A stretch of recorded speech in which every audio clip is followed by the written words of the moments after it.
Vamos ahora a leer la palabra del Señor en el libro del profeta Isaías, capítulo 49. Vamos a leer desde el versículo primero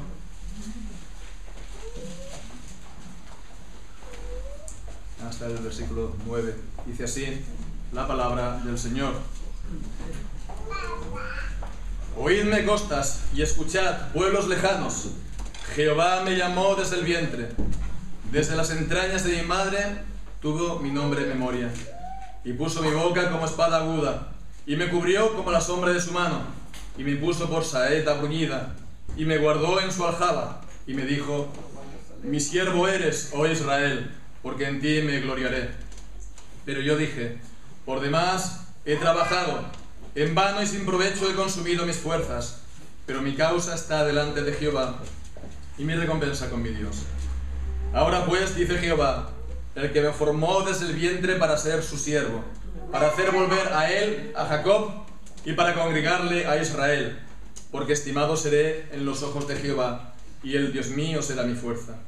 Y dice: poco es para mí que tú seas mi siervo para levantar las tribus de Jacob, y para que restaures el remanente de Israel.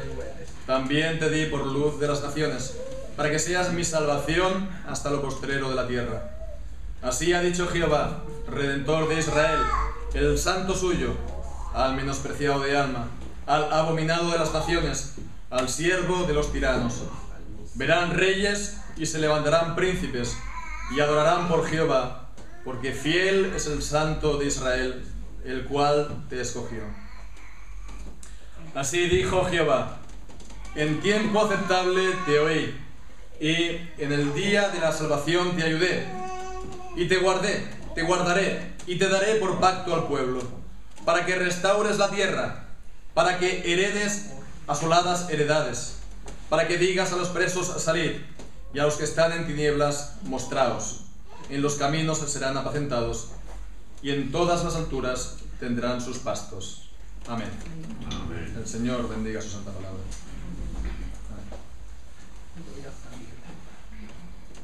Bien, según la Escritura, la salvación del hombre consiste en estar verdaderamente y espiritualmente en el reino del Señor Jesucristo, por medio de la fe en Él.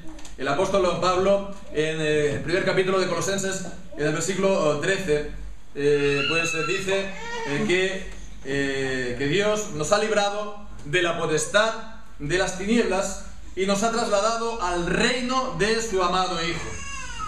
Y esto es la obra del Padre, puesto que en el versículo anterior dice: con gozo dando gracias al Padre. Es el Padre, pues, quien nos libra de la potestad de las tinieblas y nos traslada al reino de su amado Hijo. Pero esta obra, decimos, del Padre, por la cual el apóstol da gracias, pues se lleva a cabo por medio del Hijo, por medio del Hijo Jesucristo. Y aquí, pues, entonces, en Isaías capítulo 49, como hemos leído, es Él quien dice, pues, a los presos: salid, y a los que están en tinieblas: mostraos. Porque estas palabras que hemos leído aquí en Isaías, pues son las llamadas del cántico del siervo, ¿no? Es el segundo cántico del siervo en el libro del profeta Isaías. A partir del capítulo 42, del capítulo 42 es el primero. Hay 4 cánticos o cantos del siervo. El primero decía en el capítulo 42, no lo vamos a leer, pero por lo menos lo podemos tener delante de la vista a partir del versículo primero hasta el versículo 9. He aquí mi siervo, yo lo sostendré, mi escogido, en quien mi alma tiene contentamiento. El segundo es este que hemos leído aquí en el capítulo 49, que llega normalmente, pues se considera así, hasta el versículo 6. El tercero es en el capítulo 50, los versículos del 4 al 9. Jehová, el Señor, me dio lengua de sabios para hacer hablar palabras al cansado.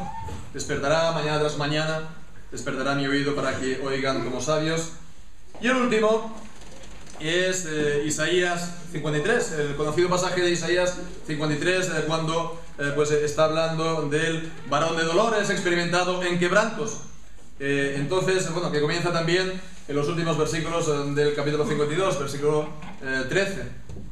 Bien, pues estos son los cantos del siervo. A veces se discute a quién se está refiriendo aquí Isaías, ¿no?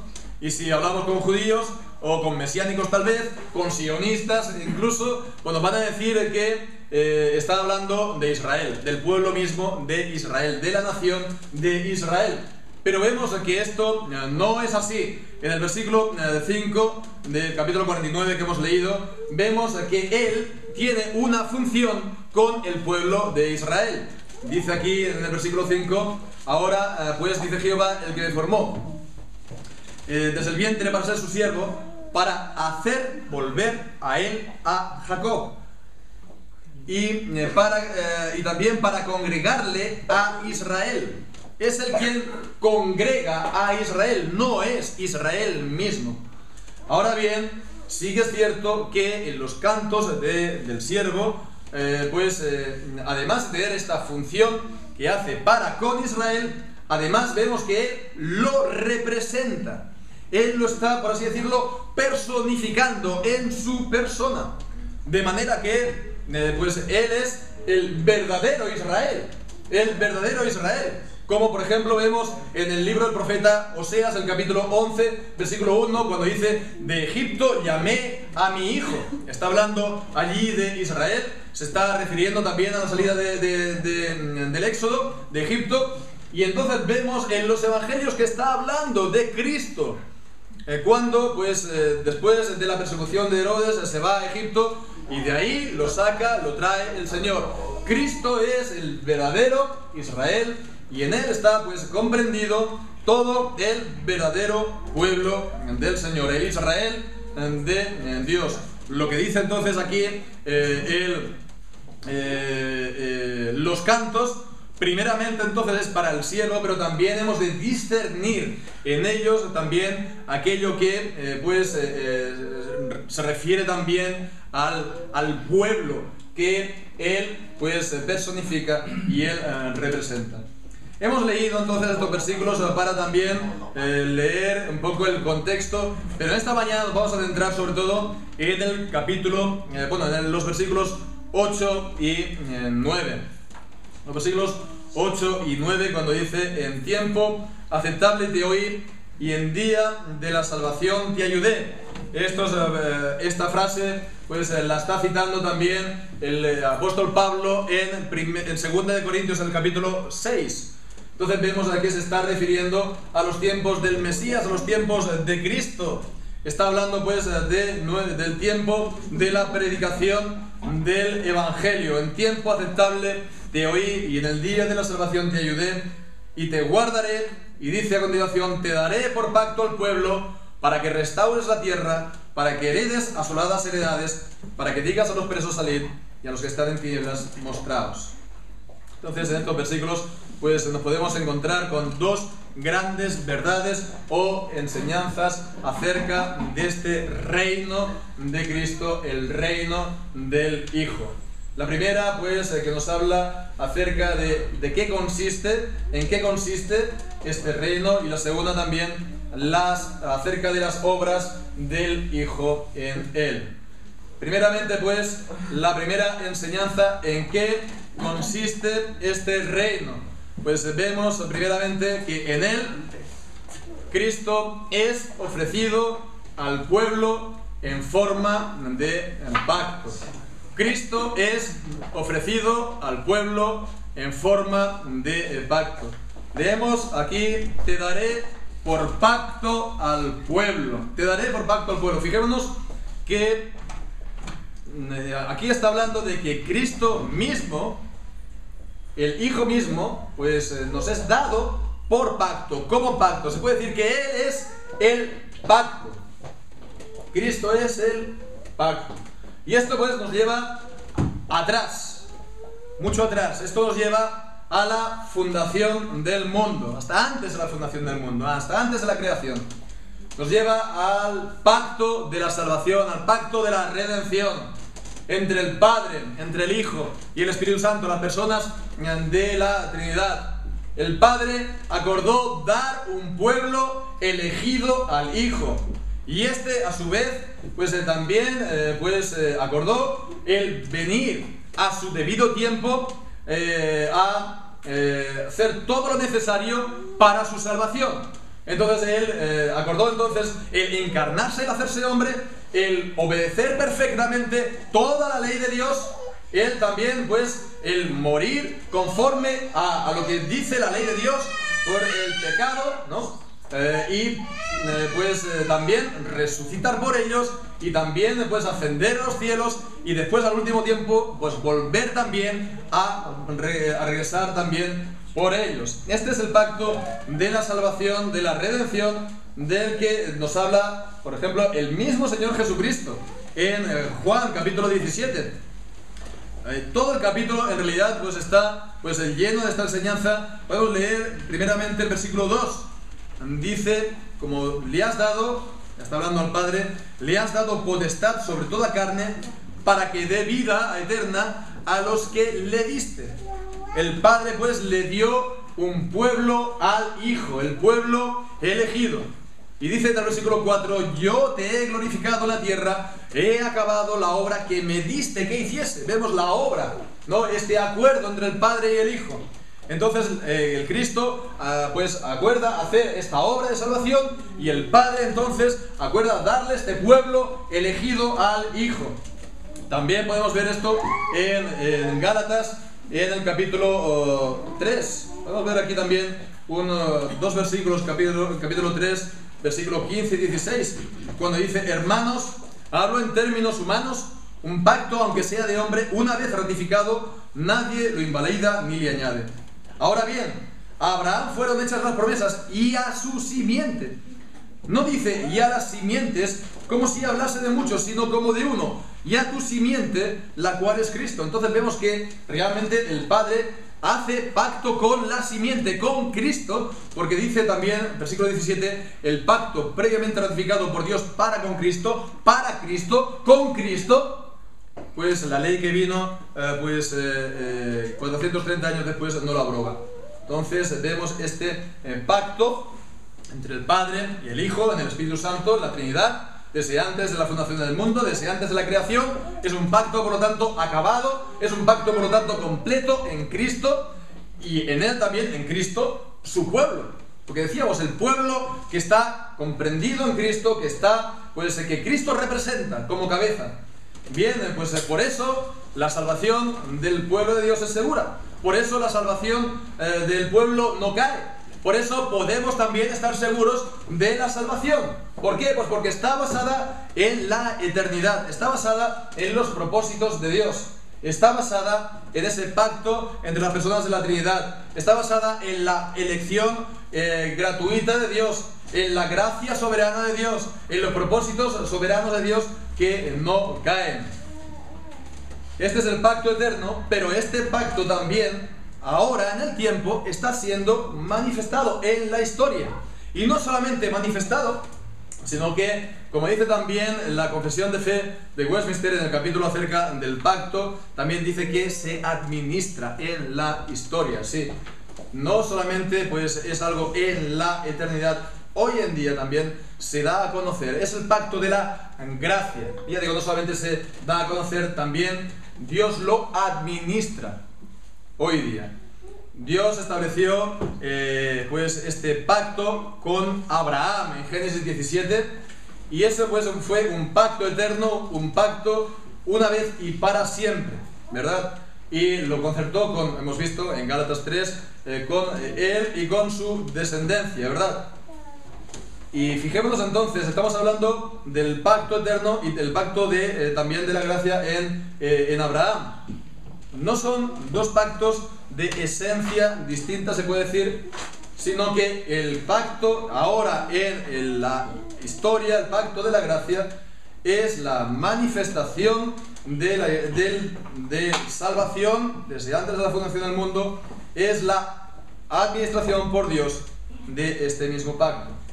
Es cierto, no son absolutamente idénticos, porque el pacto eterno, el de la redención, es solamente con Cristo y los elegidos, ¿verdad? Y en el pacto de la historia, pues también hay hipócritas, también hay reprobados que están exteriormente, pues contados como entre el pueblo, ¿verdad? Pero con todo y con eso, el Señor pues está tratando al pueblo en el pacto de gracia de una manera que también está mostrando el mismo carácter gratuito y de gracia del pacto eterno. Por ejemplo, cuando Dios da las promesas a los hijos de los creyentes, ¿verdad? Dios da las promesas a los hijos de los creyentes porque en el pacto la promesa es para los creyentes y sus hijos, Hechos capítulo 2, ¿verdad? Pues entonces se las da y se las sella también por medio del bautismo, y eso pues antes de que ellos crean, antes de que ellos hagan, como dice también Romanos 9, hayan hecho lo bueno o lo malo, ¿verdad? Antes de que ellos se decanten, antes de que por lo tanto haya habido en ellos algún mérito, ¿verdad? Para recibir pues estas promesas, o para recibir también pues este sello de las promesas en el bautismo. Entonces fijémonos que esto está mostrando y manifestando de esta manera, de una manera bien clara, lo que es la elección gratuita, ¿verdad? Elección gratuita de Dios en la elección eterna, porque Dios nos elige de igual manera, sin contar con nuestras obras. Dios nos elige de igual manera, sin que nosotros tengamos méritos, ¿verdad? Así pues, vemos que esto es algo importante.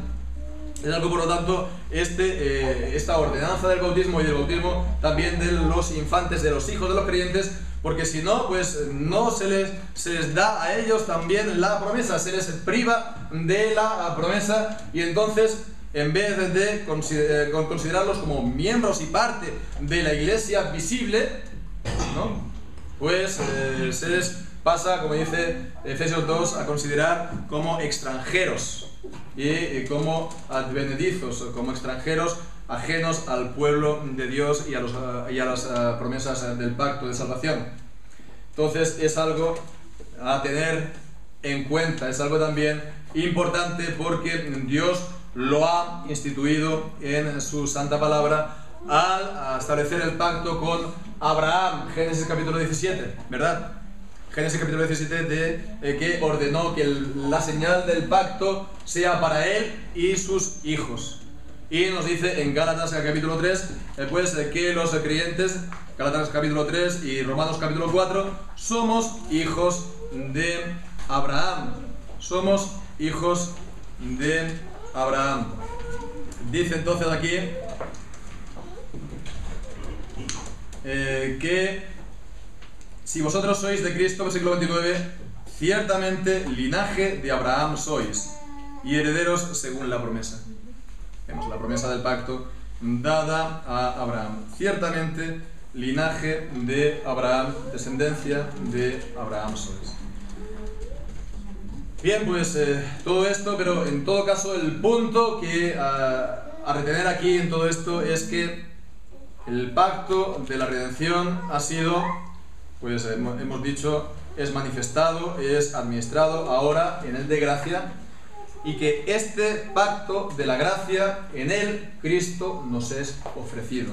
Cristo nos es ofrecido, y con él pues toda la salvación, todos los beneficios de la salvación. Hemos leído en 1 Corintios capítulo 1, todos los beneficios en Cristo. Él es nuestra sabiduría, justificación, santificación y la redención.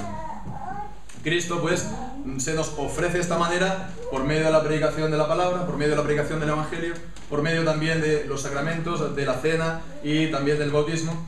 Y bien, pues fijémonos, hoy en día no se hace pues atención, creo yo, a esto, de que Cristo pues se nos ofrece en forma de pacto. Pues se dice, mira, pues alguien se convierte y desde entonces ya es salvo, ¿no? Pero, y es cierto que nos tenemos que arrepentir, es cierto que nos tenemos que depositar esta fe y este arrepentimiento en Cristo, pero fijémonos, esto es los términos, las condiciones del pacto de la gracia, ¿verdad? ¿Qué tengo que hacer para ser salvo? Pues cree en el Señor Jesucristo y serás salvo tú y tu casa. Hay un pacto y hay unas condiciones del pacto. Esas condiciones del pacto, por cierto, recordemos, son cumplidas por Dios para su pueblo elegido, ¿verdad? Desde antes de la fundación del mundo, porque la fe es un don de Dios, el arrepentimiento para la vida es un don de Dios. Entonces hemos de mirar a Cristo, porque en Él también tenemos este cumplimiento de las promesas. Entonces, en definitiva, se mire como se mire, no podemos pensar en la salvación sin pensar en el pacto, y tampoco en el pacto sin pensar en Cristo. Hemos de mirar al pacto para buscar a Cristo, y también de esta manera tener pues la seguridad de la salvación, como decíamos.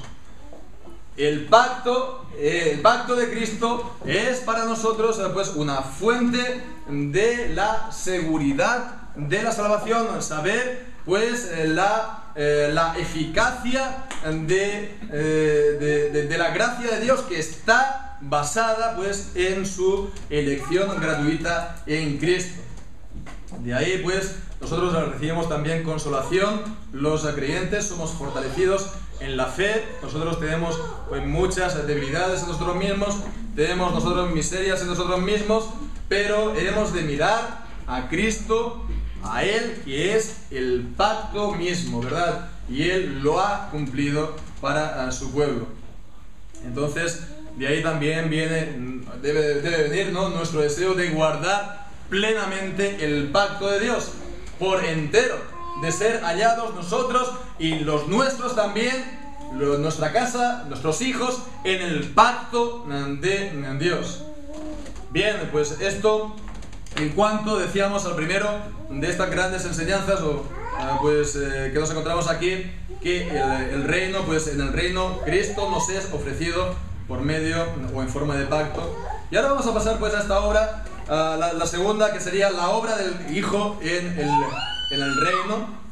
Decimos entonces a continuación en este mismo versículo 8: te guardaré y te daré por pacto al pueblo, dice, para que restaures la tierra, para que heredes asoladas heredades, y para que digas a los presos, salid, y a los que están en tinieblas, mostraos.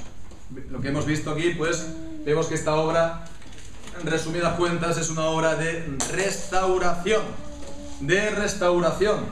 ¿no? Hay tres para qué: para que, pues primero, restaure la tierra, para que heredes asoladas heredades, para que digas a los presos, salid, y a los que están en tinieblas, mostraos.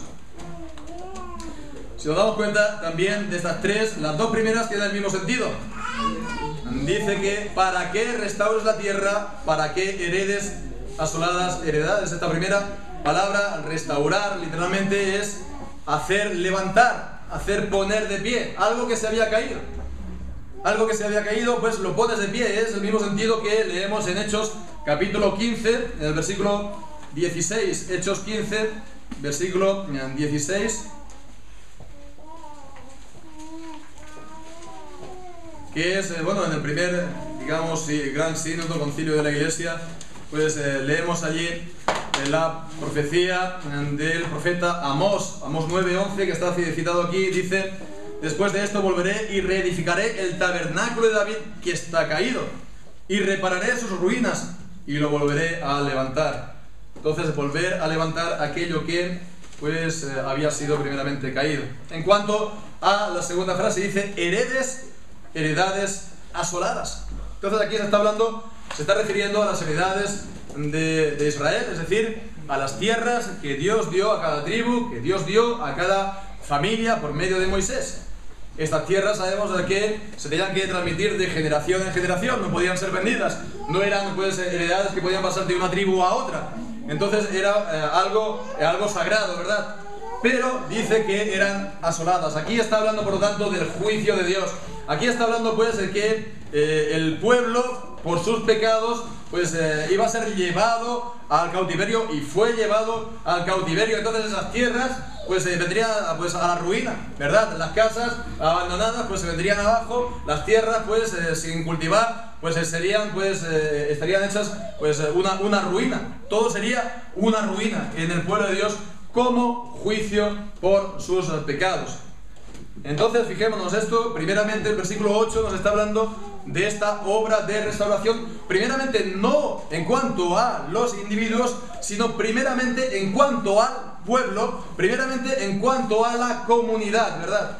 Una primera enseñanza que vemos aquí en esta palabra es que Cristo mismo, curioso, fijémonos, Cristo mismo es el que traería el primer cumplimiento de esta palabra al pueblo de Babilonia, otra vez a Israel. Cristo mismo, el Hijo, fue el que trajo y sacó al pueblo de Babilonia. De igual manera que fue Cristo mismo quien sacó al pueblo de Egipto del Éxodo. Cristo mismo es el que ha también restaurado a lo largo del Antiguo Testamento, pues siempre a su pueblo. Pero una enseñanza, pues una segunda enseñanza que vemos aquí, pues vemos a que el pueblo iba a ser llevado al cautiverio por sus pecados y que eso pues tendría que después ser restaurado por Jesucristo mismo. Y esto nos enseña algo, y algo importante, acerca de la iglesia, el pueblo de Dios, la iglesia, ¿verdad? Que es que hay tiempos en los cuales esta iglesia florece, por así decirlo, y está pues llena de esplendor, ¿no? Y otros tiempos en los que pues está pues hecha una ruina y es pues una completa pues está en tinieblas, ¿verdad? En completa oscuridad. Entonces esto es como dice la confesión de fe de Westminster del capítulo 25 en el párrafo cuarto, que la iglesia hay veces que está más visible que otras veces, ¿verdad? Y hay veces incluso que, como dice el Apocalipsis, se convierte en sinagoga de Satanás. La iglesia, por lo tanto, podemos pensar a ella como la luna, ¿no? La luna, pues a veces está pues creciente, otras veces está menguante, ¿no? Hay veces que pues no hay luna en absoluto, está el eclipse, después otras veces está la luna llena.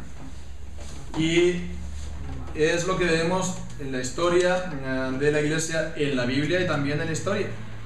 En el Antiguo Testamento la iglesia fue floreciente en los tiempos de Moisés, ¿no? Cuando, hemos dicho, Cristo restauró al pueblo y lo sacó de Egipto.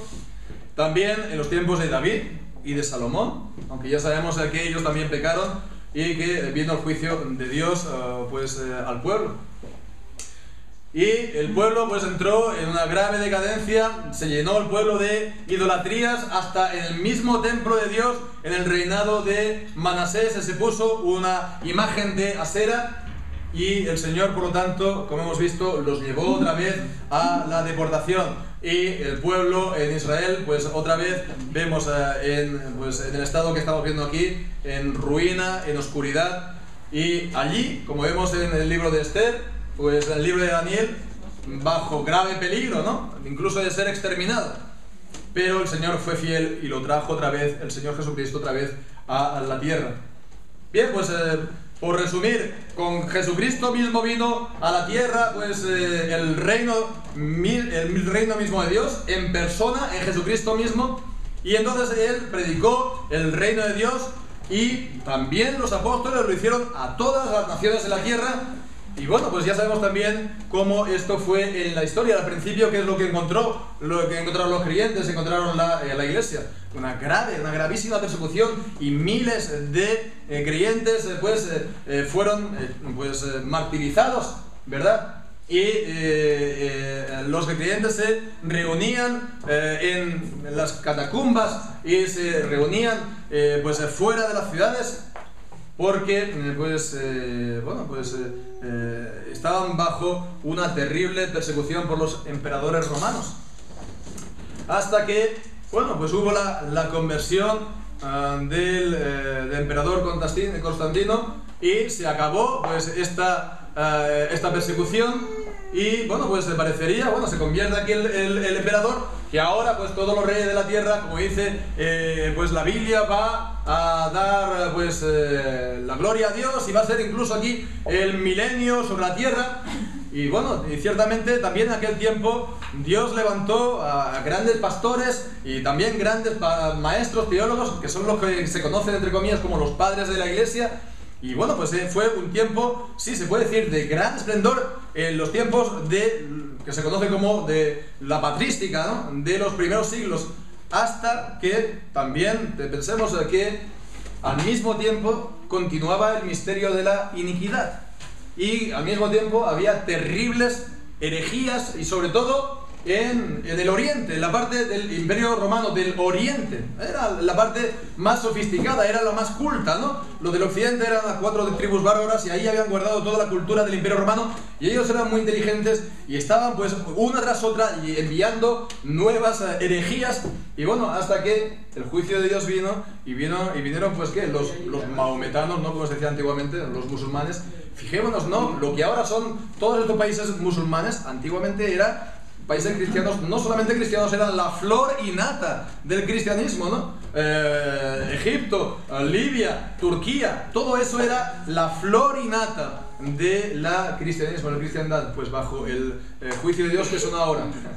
Pues países musulmanes, y solo eso, ¿verdad? Unos pocos creyentes aquí y allá, pero bien poca cosa. Bueno, en Occidente pues parecería que se iba a librar de todo esto, pero allí ¿qué fue? Pues cumpliendo también las profecías de la Biblia, pues ahí se iba a levantar el anticristo romano, el hijo de la perdición, que estaba llamando a todo el mundo a obedecer, ¿verdad? A las naciones, a los reyes, a todas las iglesias bajo su dominación. Bien, y durante este tiempo de la Edad Media pues se sepultó la verdad de la palabra de Dios, el mensaje de la Biblia se sepultó, se ocultó al pueblo, se llenó la iglesia de idolatrías por todas partes, de reliquias, en peregrinaciones, de cosas que el Señor nunca jamás ha mandado en su palabra, por lo tanto de idolatrías. Y esto pues continuó así durante toda la Edad Media hasta que Cristo volvió a restaurar a su pueblo. Cristo volvió a restaurar a su iglesia, ¿verdad? Y volvió entonces a cumplir estas palabras, y lo hizo hace 500 años pues por medio del ministerio de pastores, de maestros, de los reformadores, Lutero, Calvino, Zwinglio, Búcero, Guido de Bres, John Knox, y una gran infinidad también de otros pastores y siervos, también una gran multitud, centenares, miles, que trajeron por lo tanto la reforma a la iglesia, la reforma bíblica. Trajeron la palabra, otra vez que había sido pues ocultada, traducida directamente de los libros originales en hebreo y en griego. También pues se trajo la verdadera enseñanza en cuanto a la salvación, el mensaje de la justificación, no por obras, sino solamente por la fe, solamente por Jesucristo. Los sacramentos fueron purificados, ¿verdad? No 7, no 50.000, no lo que nosotros digamos, lo que Cristo instituyó en la Biblia, solo 2, ¿no? Y no pues con mucha pompa, no con mucho incienso, ni con mucho boato, no, solamente pues de una manera sencilla y de una manera simple, como Cristo lo instituyó en la Santa Palabra. Se limpiaron también pues los templos, los santuarios de idolatrías, de imágenes, de reliquias que nunca pues Dios lo había instituido. Pensemos, no muy lejos de aquí hay un templo en el que hay un gallo vivo dentro del mismo templo, ¿verdad? Bueno, pues eso eso parece que tiene algún tipo de sentido, algún tipo es una superstición como muchas otras. Entonces, fijémonos, al final incluso esto llegó hasta el gobierno civil de las naciones. Los gobernantes también abrazaron la verdadera fe, protegieron por lo tanto la verdadera iglesia, y eso pues llegó en distintos grados, en distintos lugares también a plasmarse en la manera también incluso del gobierno, ¿verdad? Según la ley, según la Biblia, según los mandamientos bíblicos, ¿verdad? No en todas las ciudades, no en todas las naciones de igual manera, pero sí por lo menos que era pues algo pues más bíblico que lo que teníamos y conocíamos pues por los países que se mantuvieron obedientes a Roma. Bien, pues han pasado 500 años de todo esto, y de todo esto ¿qué es lo que queda? pues podemos decir que prácticamente no queda nada. En los países en los que triunfó esta reforma, hoy en día son tan paganos o más como nosotros, y nosotros somos tan paganos como la Roma de hace 2000 años. Después de estos 500 años estamos viendo como el Papa está lanzado como vedette, como gran estrella, ¿verdad?, en los medios de comunicación, y las iglesias reformadas, distintas iglesias nacionales han sido laminadas vez tras vez por distintas herejías, por el liberalismo teológico, que lo único que ha hecho ha sido vaciar completamente el mensaje de la salvación, el mensaje de la palabra de Dios, pero también ha sido laminada por infinidad de errores, infinidad de herejías, de divisiones y de cismas, ¿no? Entonces, bueno, el principio de la reforma, ¿cuál fue? Fue la Iglesia nacional, la iglesia de las distintas naciones, ¿no?, que guardaban entre sí también lazos de comunión, ¿verdad? Bueno, pues hoy en día, ¿cuál es el principio del protestantismo? La atomización, la división, la dispersión, ¿verdad? La proliferación de cada vez más grupos y muchas veces también incluso sectas, ¿no? Y esto pues lo que hace es, desgarra la unidad visible de la Iglesia. Estamos pues de acuerdo de que la Iglesia es una en Cristo, pero se tiene que manifestar también la unidad de la Iglesia invisible visiblemente. Entonces se ha desterrado a la Iglesia también de la confesión de fe, que no es protestante, sino de la verdadera Iglesia católica universal de Cristo. Y bueno, pues se ha introducido en nosotros prácticamente más pompa y más ceremonias que antiguamente en la Edad Media en la Iglesia romana, con coros, con teatros, con músicas, con grupos, etcétera, etcétera, que muchas veces están tocando música directamente del mundo, que no hay letra bíblica para nada, y que bueno, lo único que hacen por lo tanto es mundanizar todavía más la Iglesia. Pues en definitiva se puede decir que después de tanto tiempo, en la actualidad, y pese a las apariencias, el estado de la Iglesia es también el mismo, es una ruina. Hay mucho ruido, hay mucha fiesta, mucha apariencia, pero en el fondo las heredades del Señor, pues como dice el Salmo 80, están puestas a fuego, sus vallados han sido tirados a tierra y la destroza todo animal del campo que pasa. Entonces, fijémonos, esta palabra sigue siendo la misma. Él ha sido dado al pacto al pueblo para que restaure la tierra. No se ha de levantar otra vez lo que se ha caído, no se ha de restaurar todo lo que se ha perdido, y de lo cual pues nunca el pueblo tuvo que dejar, nunca tuvo que olvidar. Cristo es el que restaura a su pueblo, Cristo es el que levanta a su pueblo, Cristo es el que lo hace volver de la cautividad, como ayer, hoy, y Cristo es el mismo ayer, hoy y por los siglos, ¿no? Si lo hizo en el pasado, lo vemos en la Biblia, si lo hizo en la historia, no lo puede hacer Él hoy en la actualidad. ¿Qué pasaría si el Señor Jesucristo hoy Él planta la Iglesia reformada por todas partes? Se restaura lo perdido, se limpia y se purifica lo que no es de la palabra de Dios, y Él trae reforma en nuestro tiempo. ¿Qué pasaría si Cristo Él hace volver a su pueblo a las heredades que son asoladas y que nunca tuvo que haber pues abandonado? ¿Qué pasaría si Él hiciera todo esto? Pues bueno, yo os voy a decir lo que pasaría. Pues primeramente que la gente primeramente abriría la boca para reír, ¿verdad? Para reírse. Fíjate esto, ¿no? Que son 4 gatos, ¿no? ¿Y qué se piensa que van a hacer? Ellos se van a comer el mundo, ¿verdad? Bueno, eso es lo primero, pero después, conforme la obra continuara, pues entonces ellos, como dice la Biblia, pues lo que harían sería cerrar la boca y crujir contra ellos los dientes, ¿verdad? Entonces eso, lo que podemos esperar es, si nosotros queremos hacer la obra de restauración de la Iglesia en este tiempo, hemos de esperar también encontrar, ¿qué? Encontrar primero la burla y después la oposición. y que la gente nos dé de lado, y que la gente pues hable mal de nosotros, y que la gente incluso nos pase a perseguir. Y no estamos hablando de la Iglesia Católica Romana, a tanto, no estamos hablando de los de afuera, estamos hablando de los que ahora se tiene que reformar, empezando por nosotros mismos,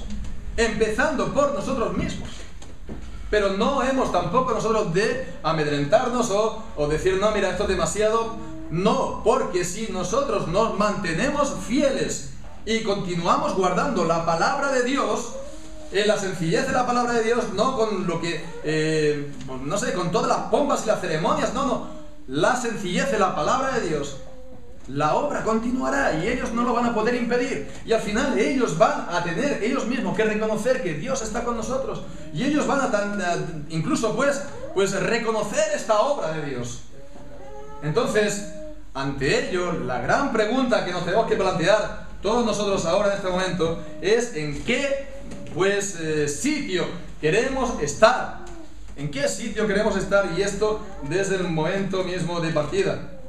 En el de la verdadera iglesia reformada según la palabra de Dios. ¿Queremos ser partícipes de la misma o solamente queremos ser observadores? Queremos ser, digamos entre comillas, prudentes, mantenernos prudentemente al margen, con prudencia carnal, a ver si esto funciona. O queremos, ponernos en ella y poner toda la carne en el asador, porque sabemos que se trata de la causa de Cristo y de su iglesia. Porque es la iglesia de Jesucristo, por lo tanto, Cristo está con su iglesia para siempre, porque es su cuerpo. Porque es allí donde Cristo ha dejado su palabra, sus oráculos, y ha dejado también sus sacramentos, que han de ser guardados, santos para el Señor. Es allí donde Cristo envía su luz y su verdad por medio de su palabra. Y entonces, por medio de su palabra, que nos da también el conocimiento de la salvación, que también está hablando aquí Isaías. Él también, por medio de su palabra, llama eficazmente también a la gente, y por medio de su Espíritu Santo llama eficazmente a la gente para que vengan a Cristo, para que se despierte su entendimiento, para que ellos se arrepientan de sus pecados y confíen solamente en Cristo para la salvación. Es por medio de la palabra de Dios que Él da crecimiento al pueblo, crecimiento en la gracia, crecimiento en la santificación. Es por medio de esta palabra de Dios que Él lo hace perseverar hasta el fin. Entonces la cuestión es esa. Queremos estar en ella porque sabemos que ella es el reino de Jesucristo, su territorio, su heredad, y es suya para siempre. Bien, este es mi deseo para con cada uno de los que aquí estamos, para los que estamos desde aquí de cerca, los que nos han venido también de lejos, los que son miembros ya de la congregación, los que todavía no han profesado fe, y que nos continuemos en esta obra del Señor de restauración de la iglesia, de reforma en la iglesia, y que en la próxima reunión de nuestras 3 ciudades y que estamos aquí presentes, y de todas aquellas que el Señor quiera también añadir, entonces nos sigamos reuniendo y poder compartir las grandes cosas que el Señor está haciendo con nosotros. Ahora estamos aquí hablando de un inicio, pero que la próxima vez sea informar y compartir la consolidación y el crecimiento, ¿verdad? Y como digo, no solamente de nuestras ciudades, sino también que en toda ciudad y que en todo rincón, en todo pueblo de esta nación y de todas las naciones de la tierra, el Señor Jesucristo, primero, afirme el pacto íntegramente, completamente, y segundo, restaure a su iglesia para que ella dé la luz de la salvación a la gente, al mundo. Que así sea. Que el Señor bendiga su palabra y que nosotros también lo podamos ver. En nombre del Señor. Amén. Vamos a ver. Señor Padre nuestro que estás en los cielos, venimos a tu presencia dándote gracias por tu palabra, por tu Hijo Jesucristo, que nos has dado por pacto, por este pacto de redención, basado en tu elección eterna, Señor, porque no es por obra nuestra, porque es enteramente por Cristo. Y Señor, pues porque nos has permitido el poder mirar a Cristo con fe. Y te pedimos, Señor, que también puedas dar esta misma fe a todos los que aquí estamos, a pequeños y grandes, Señor, y que todos aquellos que todavía no han profesado fe entre nosotros lo puedan hacer de una manera genuina y verdadera, esta fe en el Señor Jesucristo, por el cual sean salvos. Pedimos al Señor Dios nuestro también que tú hagas avanzar esta obra de reforma en este tiempo, esta obra de restauración. Señor, que tú fortalezcas pues aquí en Miranda, en Bilbao, también en Barcelona. Y Señor, pues como hemos visto, que se extienda, Señor, hasta lo último de la tierra, para la gloria del Señor Jesucristo, que hagas florecer a tu iglesia, Señor, y que sea reformada según tu palabra, según lo que tú has dispuesto y establecido en ella. Señor Dios nuestro, pues pedimos a tu bendición una vez más de tu palabra y te pedimos pues todas las cosas en el nombre de tu Hijo Jesús. Amén.